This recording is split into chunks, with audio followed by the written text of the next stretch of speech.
Something significant is unfolding in global politics right now. Donald Trump said this conflict would be resolved in a matter of days, but weeks have now passed, and there is still no clear victory, no resolution, and no defined path forward. Instead, a far more serious development is beginning to take shape. The President of the United States is now facing accusations of presenting negotiations that may not actually exist, creating the appearance of control, while Iran is openly rejecting those claims. And at the very same time, Mark Carney is putting forward a completely different kind of message to the world, a message focused on structure, alliances, and the future balance of power. Donald Trump has been panicking all morning, and as the markets were about to absolutely crash, Donald Trump, in order to manipulate the markets, just came out with a massive lie and claimed that he is in the process of negotiating a deal that could potentially resolve the war with Iran. Donald Trump refuses to say who he's having these discussions with, how they are taking place, what the general framework is, if there are anyone mediating these conversations. Iran instantly has denied that these communications are taking place. They say there's no direct or indirect communications with Donald Trump. But when this conflict first began, the expectations were clear and widely shared. A rapid escalation followed by a swift declaration of success. That was the assumption guiding early reactions. But the situation has evolved in a very different direction. Weeks into the conflict, there is still no decisive outcome, no stable trajectory, and no clear indication of control over unfolding events. What has emerged instead is prolonged instability, mounting economic pressure, and growing global uncertainty. And this is where deeper concerns begin to surface. In an effort to reassert control over the situation, Donald Trump made a detailed and highly specific claim. He stated that the United States was actively engaged in ongoing and productive negotiations with Iran, suggesting that meaningful diplomatic progress was already underway. He described structured discussions, constructive engagement, and the possibility of de-escalation within a short time frame. On the surface, this appeared to signal stability and direction, an indication that despite uncertainty on the ground, there was a controlled diplomatic process operating behind the scenes. However, that narrative was quickly challenged. Officials from Iran responded directly, stating that no such negotiations were taking place, neither direct nor indirect. The claim was dismissed entirely. This kind of contradiction is not minor, it is fundamental. Because in moments of conflict, where information is already limited and trust is fragile, consistency becomes critical. When one side presents a detailed account that is fully denied by the other, it introduces a deeper level of uncertainty. At that point, the issue is no longer just about diplomacy. It becomes about reliability, because if the foundation of the narrative itself is unclear, then every additional statement begins to lose credibility. And once that process begins, restoring confidence both domestically and internationally becomes increasingly difficult. So Iran responds right away. They go on their various state media and they deny that there have been not just productive conversations, they deny there's any direct or indirect communications whatsoever. Iran says, 1, there has been no indirect or direct contact with Trump or his people. 2, Trump is trying to buy time in the Iran war.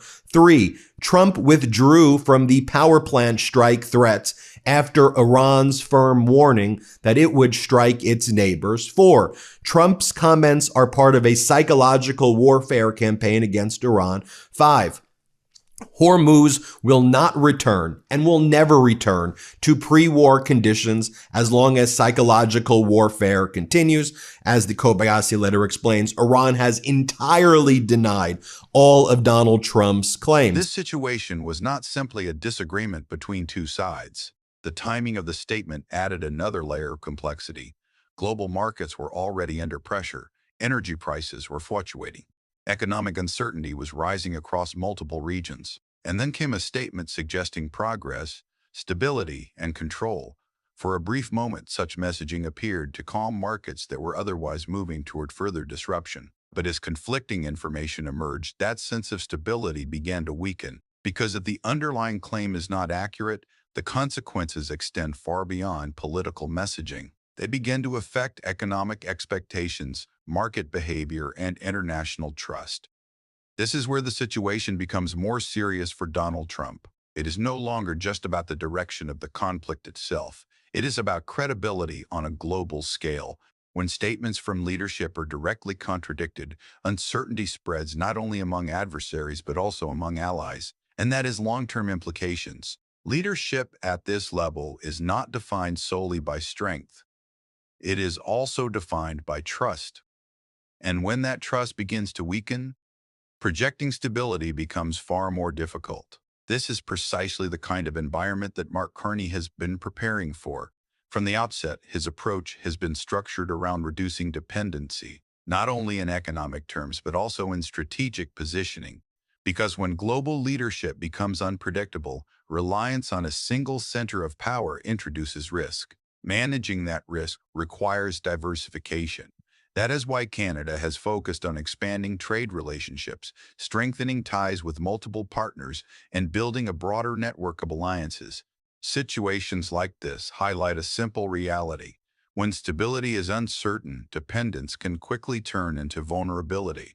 Middle powers have more power than many realize.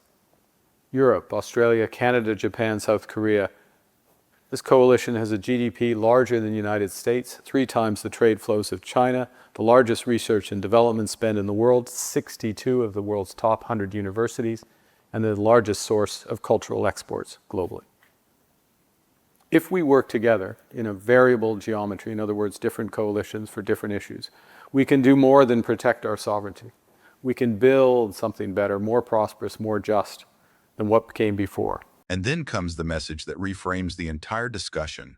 A message that is not reactive to the immediate crisis, but instead focused on the evolving structure of global influence. Mark Carney has emphasized the growing importance of what are often referred to as middle powers. Countries such as Canada, Australia, Japan, and South Korea. Individually, these countries are often analyzed separately, but collectively, they represent something much larger. Their combined economic output is substantial. Their trade networks extend across continents.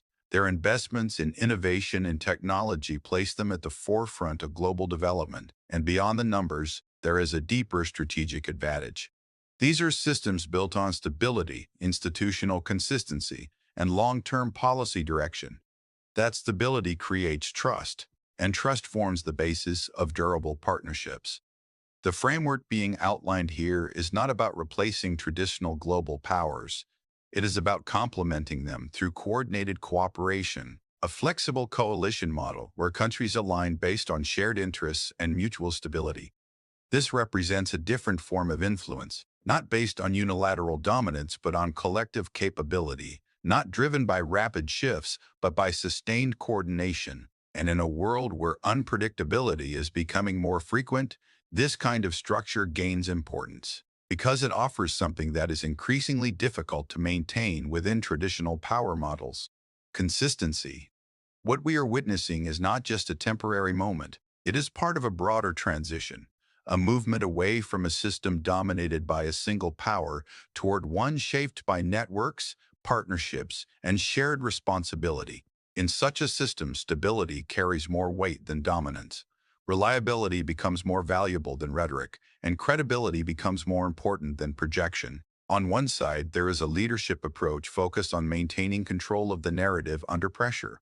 On the other, there is a strategy focused on preparing for long-term structural change. And as these two approaches continue to diverge, the direction of global politics may increasingly be shaped by which model proves more sustainable over time.